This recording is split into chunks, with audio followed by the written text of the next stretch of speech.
Welcome again to Grandpa Jim's Garden Tips. Today we're going to be talking about or showing you how we plant our tomato seeds.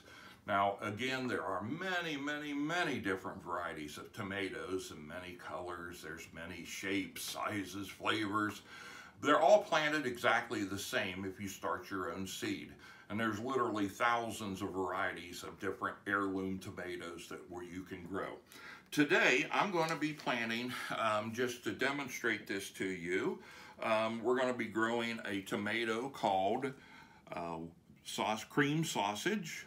It's it's a nice, juicy, mild, sweet tasting tomato. We're also going to be growing one that's called Livingston's Favorite from 1883. Was developed by A.W. Livingston, and it was developed in Reynoldsburg, Ohio, which happens to be, of all places, they say, the tomato capital of the world. And that really has a lot to do with Mr. Livingston. And then we're also going to grow, and I've got to tell you, I'm going to grow this year 70 different varieties of tomatoes. Every shape, size, flavor, color, you name it, that's what we're going to be planting. So anyway, the other one I'm going to show you how to plant today, and all of them will be planted the same, is one called Green Giant. Now people like green tomatoes, but those are unripe tomatoes that they like to fry. But these are ripe when they are green. And the best way of telling when these are ripe and ready to eat is they'll be kind of soft to the touch, and you can tell. Many people say that they think the Green Giant tomato is the best flavored tomato there is. It's really good. I've got a lot of favorites though.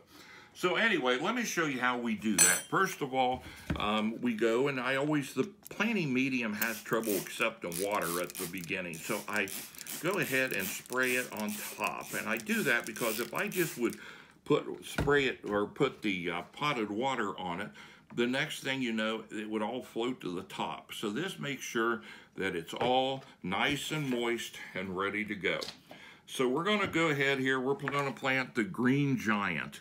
And you can see what I do, I grow 2 each of all 70. So there'll actually be 140 tomatoes. Because I just love the different kinds, and we love sharing them with our neighbors and friends.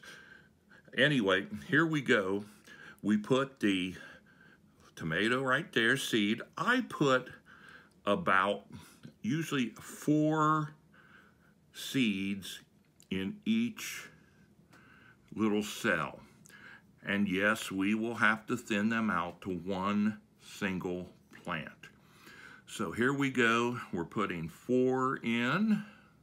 And that's because you're not sure of the germination. Exactly. The germination is usually really good, but just in case we plant those extra ones, just so we be sure. And what I'll do, I'll look at whichever of the 4 that comes up, even if they all come up, the strongest and the best, the one with the thickest stem is the one we'll save. So then what I do, I usually just take it here and just push each seed down, not very far. I'd say probably 2 times the size of the seed.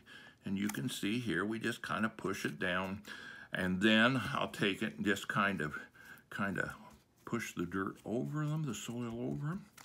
And then definitely one of the most important things is to put in a label.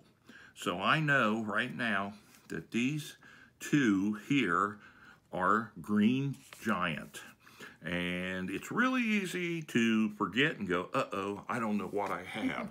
And that happens, senior moments, So anyway, that's basically how you start them. We put them under grow lights. If you have a really sunny window, you can do that. Usually when the sun's coming in your window, it's coming in one direction, so you might have to every day turn them around, kind of rotate them so that they grow nice and straight. I really encourage you to start growing your own tomatoes. My wife Susan's going to be writing a post here, and in that we're going to talk about a lot of our favorites and what each one has. And then also we're going to provide you with a list of where you can buy these mail order. Now, it's not quite the 1st of April. There's still time for most of you to go ahead and you can still order your tomato seed. So it's not too late. Most of them deliver within a week, and you can start your own. Again, I really encourage you to do it. I will give you one warning. It's addictive. If you're in the tomatoes, you're going to go wild because there's just so many kinds of wonderful, sweet, great tasting, soft tomatoes that is really, you're just going to say, wow, that doesn't taste anything like what you get in the store. And in closing, you know, I have a neighbor over here. He doesn't like tomatoes because he only ate store-bought. After eating these, he said he absolutely loves tomatoes. So again, I'm Grandpa Jim, and remember to be sure to grow your own plants. You know what's in them, you know where they came from, you know what's been done to them, and you will be thrilled to death with the wonderful harvest that you'll get.